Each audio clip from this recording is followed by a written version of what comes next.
With the commercialization of space being now an accepted reality, how will the commercialization of space affect the lives of those of us here on Earth? This is the subject of Renato Traquilino's latest book, Fate of a Distant Future.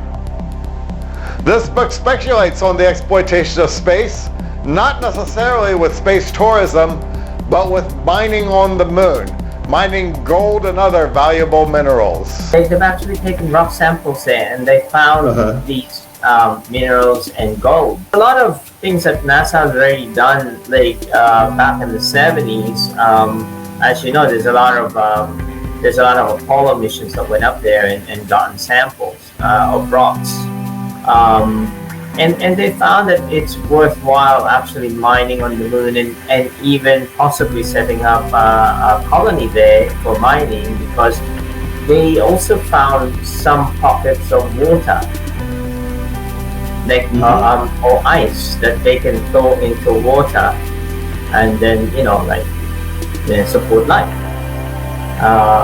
But effectively, I think what they're going to use the moon for is a jump point to Mars, and then of course, then from Mars, where there's a more abundant supply of water, for fuel and whatnot, and also other minerals like for mining, they can then jump off onto the asteroid belt. So that's the big thing I think that they're gunning for, because of imagine gold as in massive clumps of rocks, the size of a house or something like that. That's the kind of things that will really alleviate. If you could think of that poverty, in third world countries here. In fact, Renato doesn't even believe that space tourism is really going to be that profitable.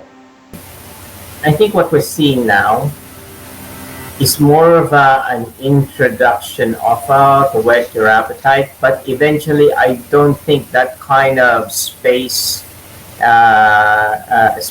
tourism will be profitable. What I think will happen will be something that I've described in my book. If you see this, this is called a sky elevator. Right? Oh, I like that. Yeah, Japan has already, I think, started doing some work on that, and whereby the city actually hovers around just outside the exosphere, which is about 500 kilometers up in off the Earth, 500 plus kilometers off the Earth. So it follows it's tethered to Earth, right? To wherever you are. Say let's take, for instance, my place, Sao Paulo, here in Manila. So the space, the floating space city will be tethered, and so what you would just do is go up and down on like an elevator.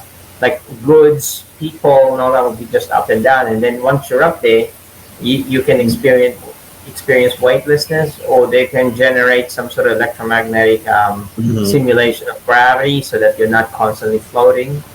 Many of the characters in his books are descendants of Bill Gates and Jeff Bezos.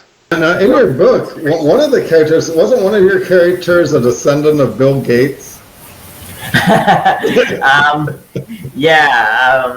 As you know, there's always going to be the people that you are seeing now,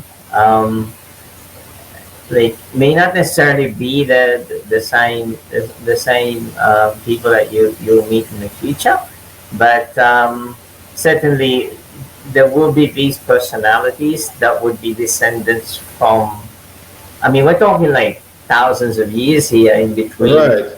So you think that after many millennia, they will still be remembered like we remember Galileo and people from the past? Correct.